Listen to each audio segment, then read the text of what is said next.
Bienvenue à tous.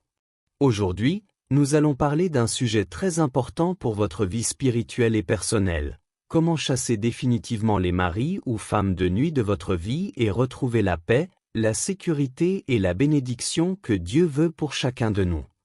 Beaucoup de personnes souffrent de cauchemars, de fatigue inexplicable ou de perturbations dans leur mariage, leur travail ou leur vie quotidienne, et cela ne vient pas toujours du hasard. La Bible nous montre que nous avons une autorité spirituelle sur tout ce qui nous attaque. Éphésiens 6 verset 12 nous rappelle, « Car nous n'avons pas à lutter contre la chair et le sang, mais contre les principautés, contre les puissances, contre les dominateurs de ce monde de ténèbres. » Aujourd'hui, nous allons apprendre à utiliser cette autorité. Les maris ou femmes de nuit sont souvent des influences spirituelles qui perturbent votre sommeil, vos pensées ou votre vie familiale. Ils peuvent se manifester par des cauchemars récurrents, une fatigue inexpliquée, ou même des blocages dans votre vie professionnelle ou sentimentale. Luc 10 verset 19 nous dit, « Voici, je vous ai donné le pouvoir de marcher sur les serpents et les scorpions, et sur toute la puissance de l'ennemi, et rien ne pourra vous nuire. » Il est important de comprendre que ces influences sont réelles, mais que nous avons une protection en Christ. 1 Jean 4 verset 4 confirme, « Celui qui est en vous est plus grand que celui qui est dans le monde. » Pour se libérer, il faut d'abord identifier la source de ces attaques. Faites un examen honnête de votre vie. Posez-vous des questions simples. Ai-je des habitudes secrètes, des relations ou des pratiques qui ouvrent la porte à des influences négatives?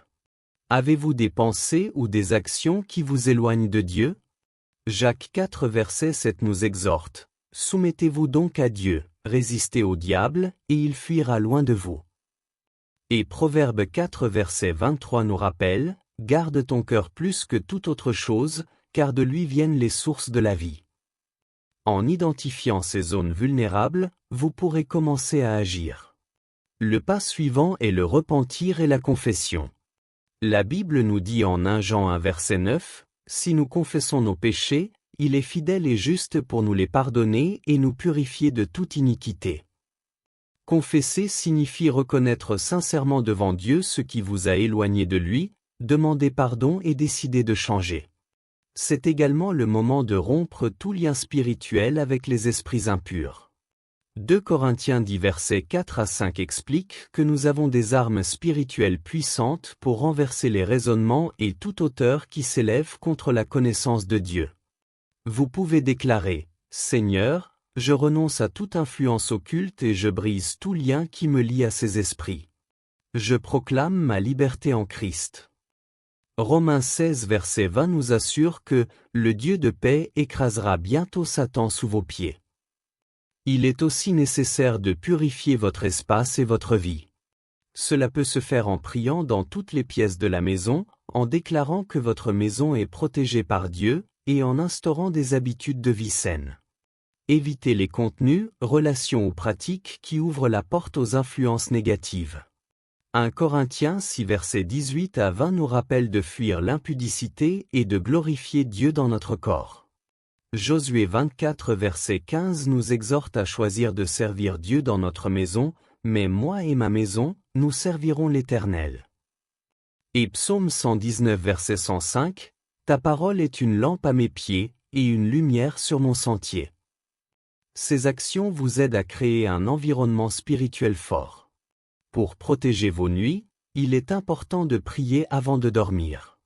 Vous pouvez dire, « Seigneur, couvre ma maison de ton sang, protège mon sommeil et que ton ange combatte toute influence maléfique. » Le psaume 91 versets 5 à 6 nous assure, « Tu ne craindras ni les terreurs de la nuit, ni la flèche qui vole de jour. » Et Proverbe 3 verset 24 nous promet, « Si tu te couches, tu n'auras rien à craindre, ton sommeil sera doux. » Un environnement positif, avec la musique chrétienne et la présence de la parole, renforce cette protection.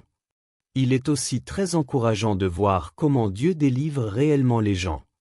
Beaucoup ont été libérés des maris ou femmes de nuit après un temps de prière, de repentance et de discipline spirituelle.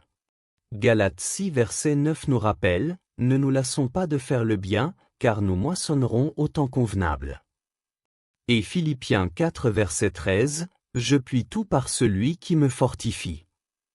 Persévérez, même si la délivrance semble lente au début. Maintenant, prenons un moment pour une prière de délivrance collective. Vous pouvez répéter ces paroles avec foi. Au nom de Jésus-Christ, je renonce à toutes les influences nocturnes. Je brise tout lien spirituel et proclame la protection de Dieu sur ma vie et ma maison. Luc 9 verset 1 nous rappelle que Jésus a donné à ses disciples le pouvoir et l'autorité sur tous les démons. Acte 16 verset 18 montre l'efficacité de la prière et de la proclamation de la parole pour libérer quelqu'un d'une oppression spirituelle. Rappelez-vous que la clé est d'identifier, confesser, rompre, protéger et persévérer. Josué 1 verset 9 nous encourage. Sois fort et courageux, car l'Éternel ton Dieu est avec toi partout où tu iras. Et Psaume 121 verset 7 à 8, l'Éternel te gardera de tout mal, il gardera ton âme. En appliquant ces principes chaque jour, en méditant la parole, en priant et en proclamant votre liberté, vous verrez les résultats dans votre vie. Vous dormirez en paix, serez protégés et marcherez dans la bénédiction de Dieu. Continuez à prier, à lire la Bible, à méditer ses versets et à appliquer ses principes. Partagez ce message avec ceux qui en ont besoin et souvenez-vous que la victoire est déjà acquise par Jésus-Christ. Que Dieu vous bénisse et vous garde, maintenant et pour toujours.